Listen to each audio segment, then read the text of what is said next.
Alrighty, hello everybody. Today we're going to be taking a look at Smite's newest Guardian, Charon, and how I think he will play as a support and what to build on him and stuff like that.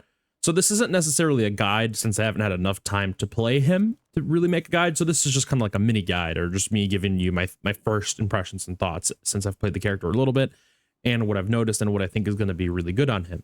So here I've hopped into a jungle practice just to showcase you some combos and items and whatnot that I think are going to be really good on him.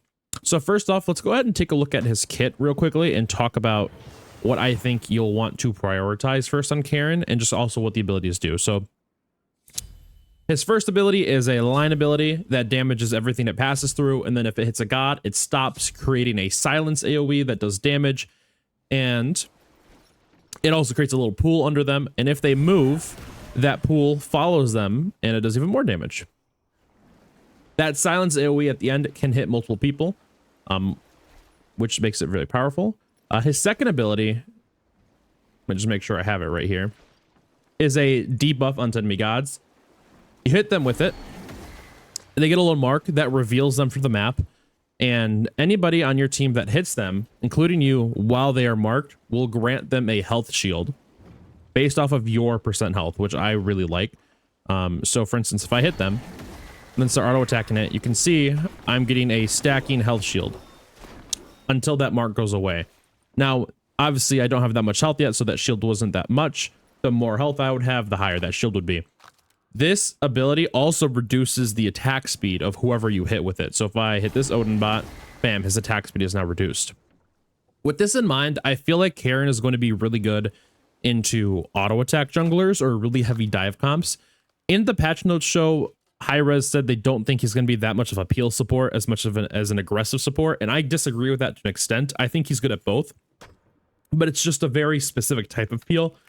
I feel like he's going to be actually really good into characters like Kali or Set or something like that. Somebody who's really just, or Bakasura, somebody who's just diving the backline, because applying that 2 onto them, slowing their attack speed, and then allowing your carries to just turn around and start auto attacking them, giving them a shield is actually going to be really devastating to those hyper carry types of characters. His third ability is one of my favorite abilities in the game at the moment. You know, Charon's in a boat, and his third ability is a dash that makes you go very fast on the boat. And it's a lot of fun. It feels really good to use. Any god that is hit by that ability gets rooted for about a second. And then if they're in the mid for half a second, and then if they're in the middle of the dash, they get rooted for the full second. So if you see here, the sides are half a second. And then if I were to hit them in the middle, like I did before, it would be a full second. And then his ultimate is a global ult that shoots out a giant wave that does lots of damage, and it also fears any enemy god that it hits. Just like that. And I believe, if I'm not mistaken, it also gives your teammates protections and movement speed if they're directly behind it. So, just to show you real quickly.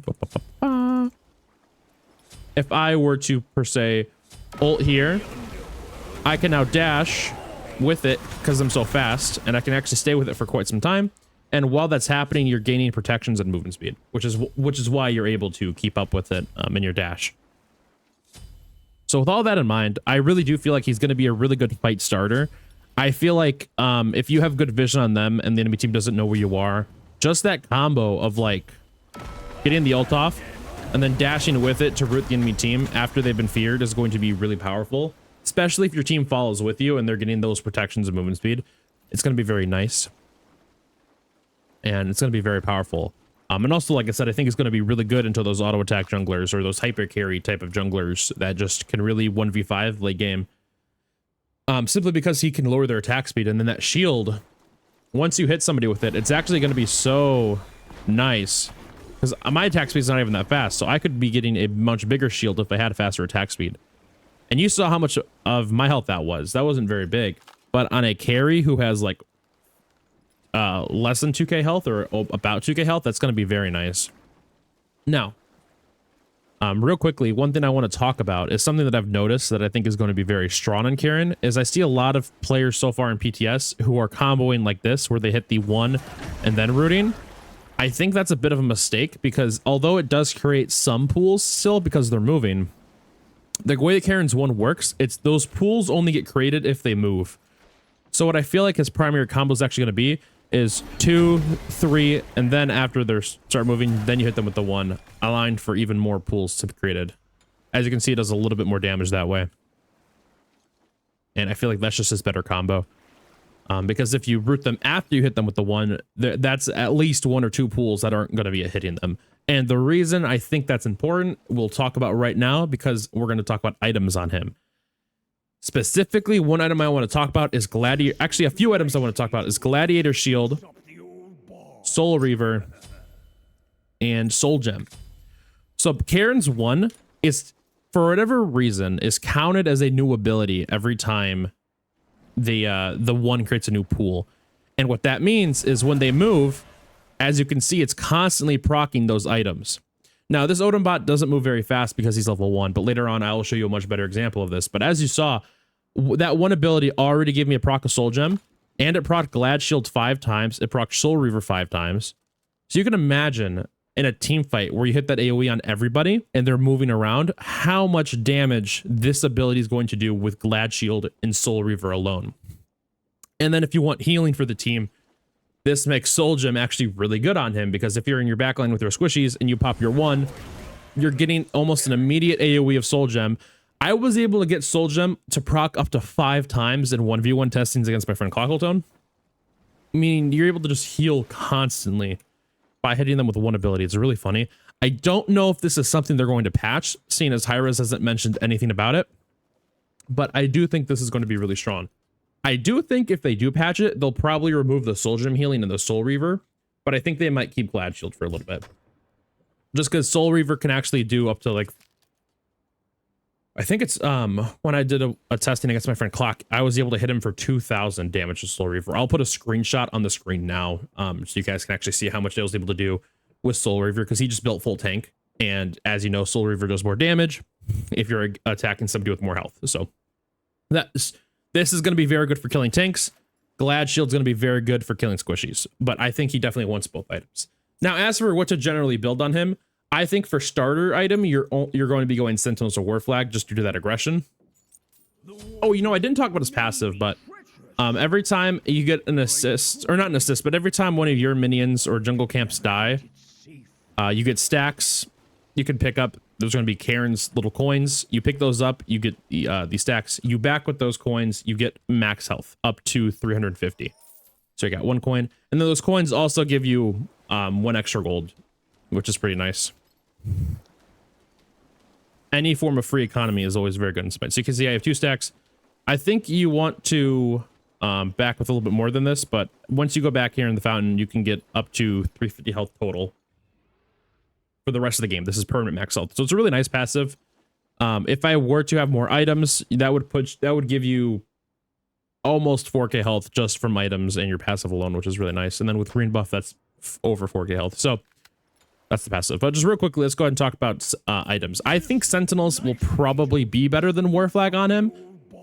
Although the movement speed is going to be really nice in the War Flag, I think the tankiness and the Sentinels is actually going to do a lot more for him. I personally, between the 2 upgrades, have been preferring Embrace on him, although Boon could definitely be very good with that extra heal and mana. After Sentinels, I think it's going to be pretty consistently going Prophetic on him. He procs it very easily. He has more than 1 ranged ability. And they also buffed Prophetic to make the second form of the passive easier to obtain. And the immediate rush of 10% cooldown is going to be very beneficial for you. Plus, as opposed to Thebes, where Thebes awards you for playing more passive and just waiting for stacks, Prophetic allows you to play a little bit more aggressive early on, creating your own stacks by just rewarding you for engaging on the enemies. After Prophetic, I think it's almost definitely every time going to be a Manticore Spikes. Every ability on his kit except for his 2 can proc Manticore Spikes, which is very nice. Plus the MP5 is going to be very valuable as he's going to be an ability spammer for sure. After that, I'm definitely thinking Pridwin. Between the 2 glyphs on Pridwin, I'm almost always getting the blue Pridwin over the orange Pridwin. I still really like orange Pridwin, even with the nerfs. However, on him specifically, because of how his ult works, it's a really long wind-up time. And that first explosion doesn't go off until that windup is done, and then you get the second explosion. So if I just show you real quickly here. if I were to go orange Prudwin, I would have to ult right in front of them and then stand right on them for that first explosion to go off. And then you get the second explosion.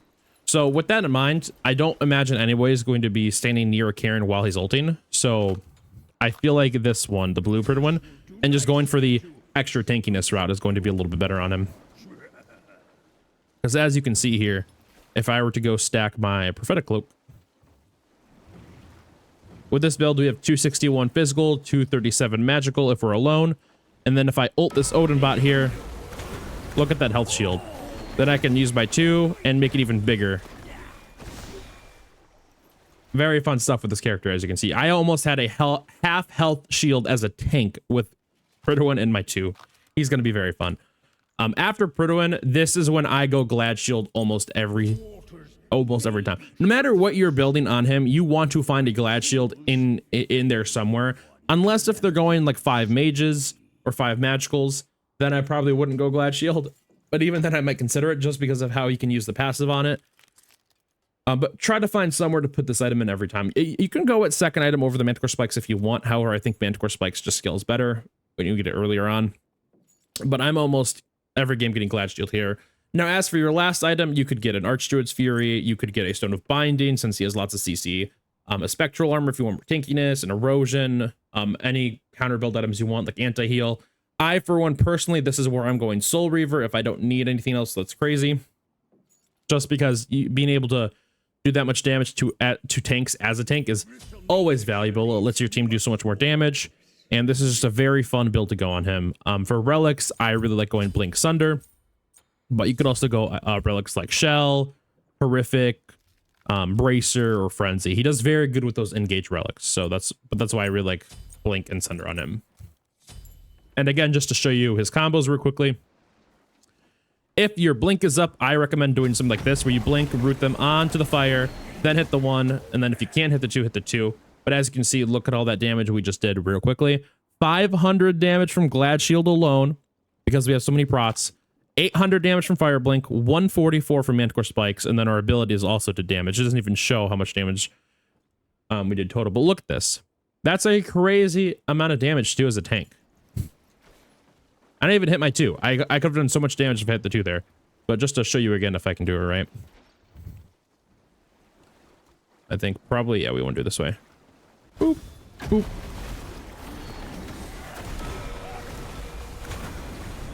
So that is even more. Oh, it didn't refresh the Glad Shield. But you saw, you can do so much damage with Charon, even though he's a Guardian. And by building him tanky, he's going to be very hard to counter and very hard to deal with. He's going to be a lot of fun to play too. So expect a lot of good things from him. And even without my passive, I'm at 3,200 health. I do notice that he has lower base health than most Guardians because of his passive. But once you get that passive stack, that's 350. That'll put you at 3,550 health. And then with green buff, that'll put you at 4K. Now, this isn't a very healthy build. If I had more health items, I'd have even more. But yeah, this is what I think is probably his best build to go right now. If I just back up real quickly and I summon a Neath bot, I can show you how quickly you can solo like a carry. Which most supports can't solo carries at all, but he actually can right now. He's going to get nerfed. I can almost imagine it before his release, but just expect a lot of good things from him.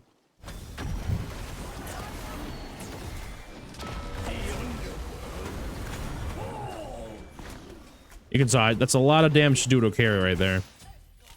And a lot of that, even if they had auras on them, wouldn't matter because you have the Manticore Spikes, the Glad Shield, and all that stuff. You're doing so much true damage. And if they did have a lot of procs, you could Sunder before you did any of that to reduce their protections, just make them even tankier. So as you can see, he's going to be a very fun character to play. He's going to be a very useful support because he's able to apply so many things. He has an AoE silence. He has a shield ability that reduces attack speed. He has a root that lets him dash very far and engage very easily, and he has a global ult, which is always good. And the global ult also grants protections and movement speed.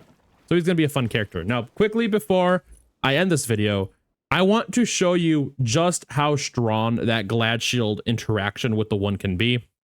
And so to do that, I've just set myself up against 5 Anubis bots in a 1v5 in arena, just to show you how good this 1 is going to be if you get items like Glad Shield and Soul Reaver. Soul Reaver is not going to work as well because none of these Anubis bots are going to have any health items or tank items. However, it's still going to be good. So I'm going to be building this like I would normally, even though there's 5 magicals, just to show you that he's going to be very powerful. So you in a situation like this where if they have 5 mages, you obviously wouldn't build this, but in a normal game, you would absolutely build something like this. So just to show you real quickly, we have that, and then we'll go blink, sunder, fire blink, that sunder, and then no potions. And I don't even have prophetic cloak stacked, so this isn't even as good as I could be right now. I'll go ahead and I'll cut out this so you can actually no, I'll wait because they're about to spawn. I could go get the red buff right now, but that's kind of lame. I want to show you just what a raw engagement could look like. So look, we have our 5 victims over there. They have spotted me, they're approaching. So first things first, I hit them with the ult, let them group up, and I hit them with the 1. And look at that tick damage proc. Oh my goodness gracious. Even though I just got hit by 3 different Anubis ones, as you can see, I'm still very much so alive. Yeah, I don't think this character is going to be having any issues in the support role or even any other roles. He could probably be played as jungle. Look at that damage. 3,000 damage from an item. An item in Smite game, 3,000 damage. Then you have 1,900 from the 1, 500 from Soul Reaver. Imagine if there's a tank on that team. Now, if I get rid of the Soul Reaver and I show you the other thing I was talking about, Soul Gem.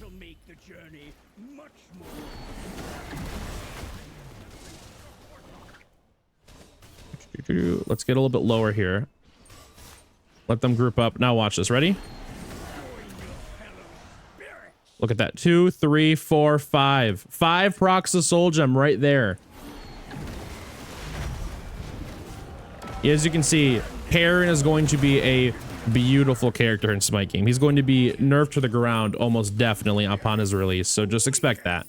Because there's no reason a support building tank should be able to do that much damage with items and still be this tanky. These are fully built Anubises that are I got hit with 3 Anubis ones and they did nothing to me.